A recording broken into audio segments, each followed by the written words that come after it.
तो हमने वो प्रॉपर वहाँ पे रिपोर्ट किया।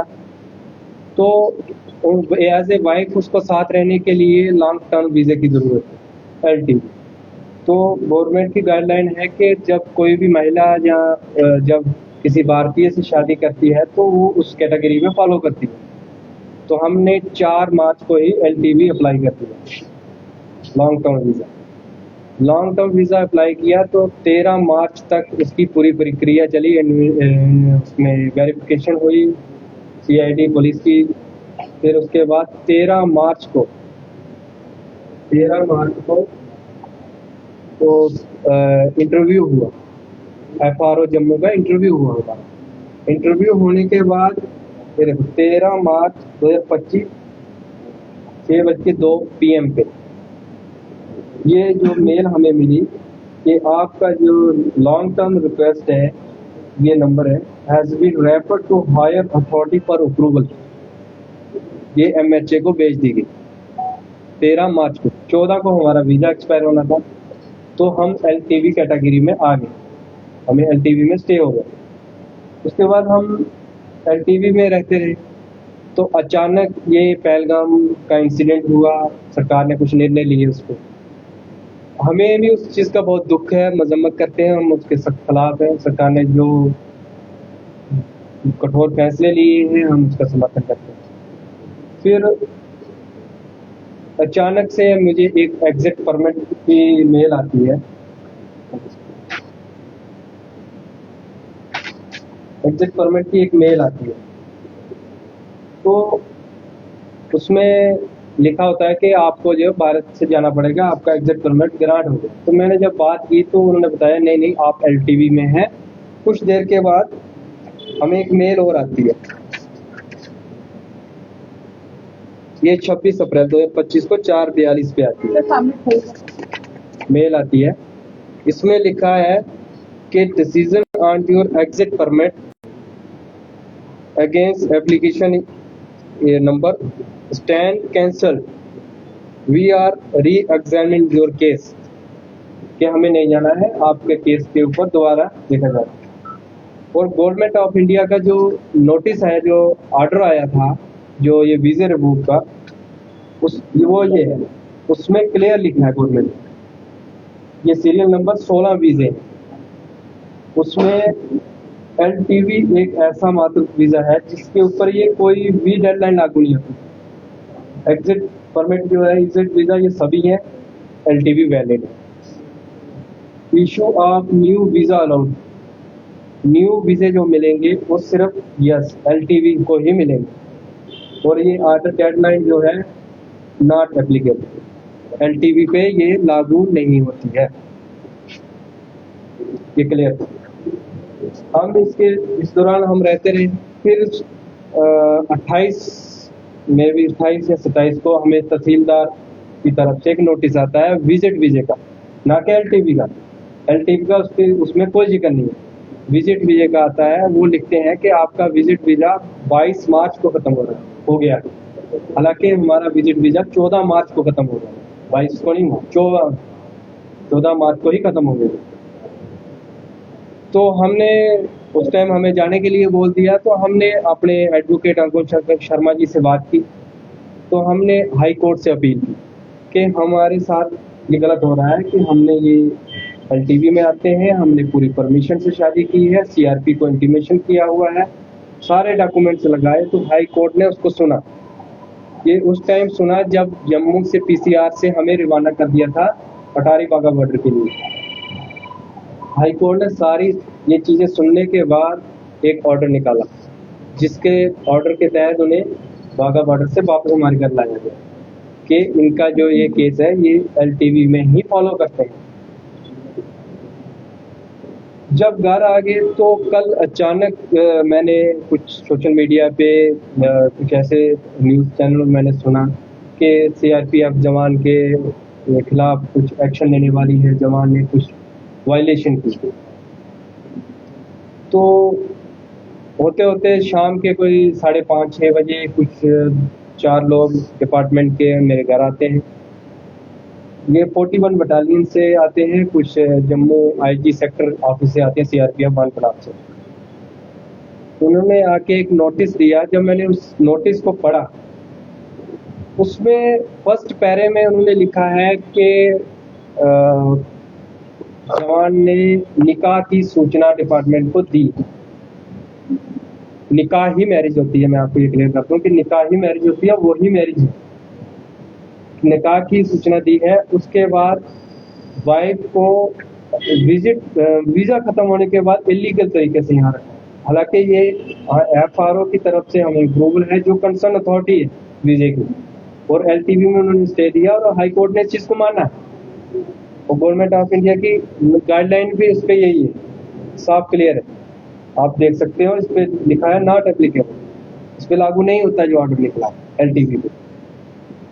तो उस ऑर्डर में मेरे पे लिख दिया ये सब कारण, उन्होंने इन्फॉर्म नहीं किया।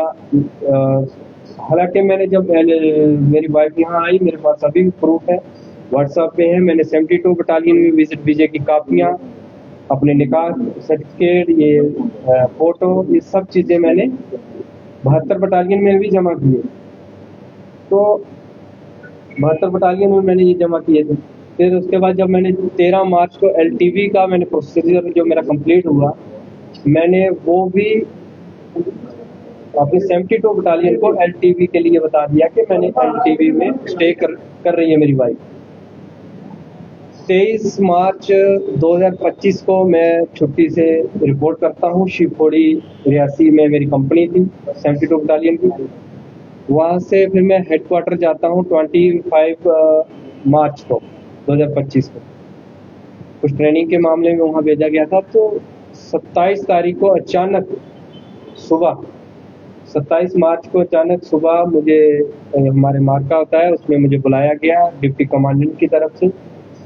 तो मुझे बोला गया कि आपको ट्रांसफ़र कर दिया गया है 41 बटालियन भोपाल मध्य प्रदेश में, तो आपको वहाँ पे रिपोर्ट करना। तो मैंने वहाँ पूछा कि क्या कारण है। मेरा अभी 2027 में जेएनके का टेन्योर पूरा होना था, क्योंकि जो जवान छत्तीसगढ़ में पोस्टेड होता है तो वहाँ से उसे चॉइस मिलती है। छत्तीसगढ़ ऑपरेशन एरिया के बाद उसको चॉइस मिलती है कि आप कहाँ जाना चाहते हो। तो मैं छत्तीसगढ़ का टेन्योर काट के मैं चॉइस पोस्टिंग जम्मू में आया था। तो मेरा 2027 में ये टेन्योर कंप्लीट होना था। तो मुझे अचानक कर दिया। मैंने कहा कि मैं डीजी साहब का इंटरव्यू लेना चाहता हूँ कि ऐसे मुझे अचानक क्यों ट्रांसफ़र किया जा रहा है। तो उन्होंने कहा कि नहीं, आपको अभी हमने आपका मूवमेंट ऑर्डर निकाल दिया है, आप चले जाइए, आप 41 में रिपोर्ट करिए, वहाँ से आप इंटरव्यू लीजिए। जब भी ट्रांसफ़र किसी जवान की होती है तो उसमें 15 दिन या 12 दिन का डिस्टेंस के हिसाब से जेटी टाइम मिलता है, जो जर्नी टाइम होता है कि उस 15 दिन या 12 दिन के बाद उसको वहाँ हाजिरी करनी होती है, रिपोर्ट करनी होती है। मेरे उस ऑर्डर के नीचे लिख दिया जेटी नॉट परमिटेड, कि इसको जेटी नहीं दी जाएगी ना। जब जाता है जवान उसको रेलवे टिकट मिलता है, उसको स्टेशन छोड़ा जाता है, उसके लिए आगे की टिकट सारा संबंध। मेरे साथ ऐसा बिल्कुल नहीं है। लेकिन फिर भी मैंने आदेश का पालन करते हुए मैंने मूवमेंट ऑर्डर लिया, मुझे गेट से बाहर कर दिया। मैं यहाँ से निकला, मैं ठीक बराबर 29 तारीख को मॉर्निंग में 41 बटालियन भोपाल पहुँच गया। मैंने वहाँ जाके रिपोर्ट की। मैंने जाते ही फर्स्ट इंटरव्यू में डिप्टी कमांडेंट सर के जाते ही उसी दिन मेरा इंटरव्यू हुआ। मैंने वहाँ पूरी कहानी बताई, ऐसे मैंने शादी की, ये हुआ, उसके बाद मुझे ट्रांसफ़र कर दिया गया। तो मैं डीजी सर का इंटरव्यू लेना चाहता हूँ इसके संबंध में। तो उसके बाद सीओ सर का इंटरव्यू हुआ। तो सीओ सर ने कहा कि ठीक है, आप आवेदन दे दीजिए, आप सीओ साहब का इंटरव्यू ले लीजिए, और आपने शादी के संबंध में हमारी बटालियन को भी एक आवेदन दे दीजिए, ताकि हमारी बटालियन को, हमारे नया सेक्टर, नया जोन है, इसको भी आपकी मैरिज के बारे में इंटीमेट हो जाए। मैंने सारे डॉक्यूमेंट्स लगाए, बैकडेट का ऑर्डर लगाया, सूचित होने का, मैरिज सर्टिफिकेट के सारे ए टू जेड प्रूफ मैंने उसके साथ लगाए। और एलटीवी का मैंने उसमें लिखा कि एलटीवी का अप्रूवल के लिए एमएचए को किया हुआ है, जिसकी प्रक्रिया जम्मू एफआरओ के द्वारा की जा रही है। इसमें मैंने क्लियर लिखा है, मैंने सूचित किया, वहाँ सबमिट कर दिया। और डीजी साहब का मैंने इंटरव्यू के लिए एक एप्लीकेशन दी वहाँ पे। डीजी सर के इंटरव्यू में मैंने वहाँ उसमें भी यही लिखा कि मैंने ऐसे शादी की, ऐसे सूचित करके मैंने प्रॉपर चैनल फॉलो करके मैंने शादी की। और मेरी वाइफ जम्मू में है, मेरे पेरेंट्स जो हैं बीमार हैं, फादर कैंसर पेशेंट है, डिपार्टमेंट उससे पहले अवगत है, डिपार्टमेंट के थ्रू उनका ट्रीटमेंट मैंने करवाया है टाटा हॉस्पिटल मुंबई में। तो डीजी साहब के इंटरव्यू की मैंने एप्लीकेशन दे दी, वो अभी अंडर प्रोसेस में है, अभी मतलब उसकी अप्रूवल आनी है इंटरव्यू लेने के लिए। तो उस दौरान ये इंसिडेंट हुआ, गवर्नमेंट ने कुछ गाइडलाइन निकाली, तो मैं 6 दिन की लिए छुट्टी मैं घर आ गया। इसके संबंध में मैं घर पहुंचा, उसी दिन ये नोटिस 12 से हुआ हमारे साथ। हाई कोर्ट से अपील की, हाई कोर्ट ने हमारी बात को सुना, हमें रिलीफ दिया।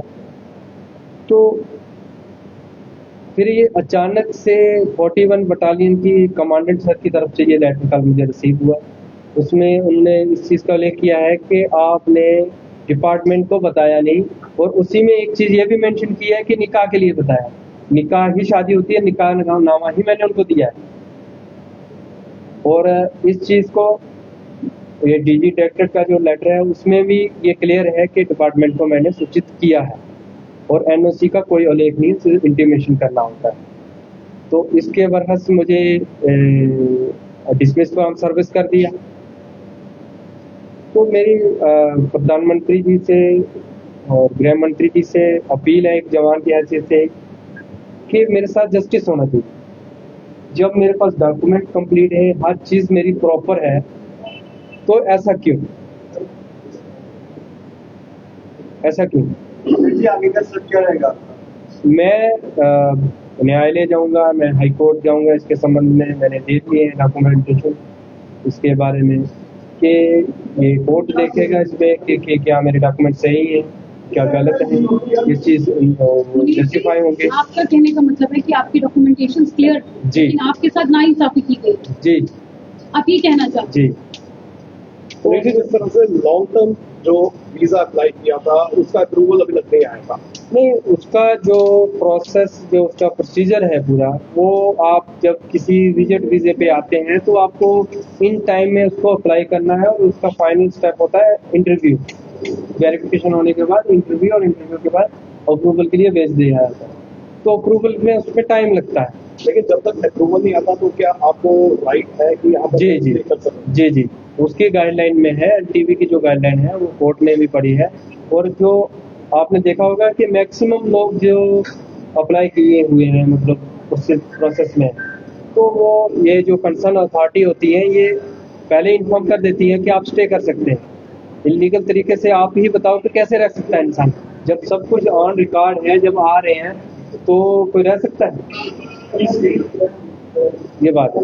वो आप सर्विस से जो है डिस्कस कर दिए गए जी। तो इसके लिए आप क्या ट्वीट करना चाहते हैं? नहीं, मैं प्राइम मिनिस्टर साहब से, होम मिनिस्टर साहब से, और जो भी संबंधित इसके मेरे अधिकारी हैं, मैं उनसे अपील करना चाहता हूँ कि जब मैंने प्रॉपर 2022 से ही मैं इसके संबंध में मैं सूचना दे रहा हूँ, और शादी से पहले भी मैंने सूचना दी, और शादी के बाद मैंने तमाम डॉक्यूमेंट्स मैंने डिपार्टमेंट को दी, तस्वीरें दी ऑनलाइन निकाह की, मैरिज सर्टिफिकेट दिया। और जो 41 बटालियन जो मेरी डिसमिस ऑर्डर निकाल रही है, उनके कार्यालय में मैंने पूरे विवरण से लिखा है कि मैंने 72 बटालियन में कौन सी डेट को कौन सा आवेदन दिया है, और की कापियां साथ में लगाई।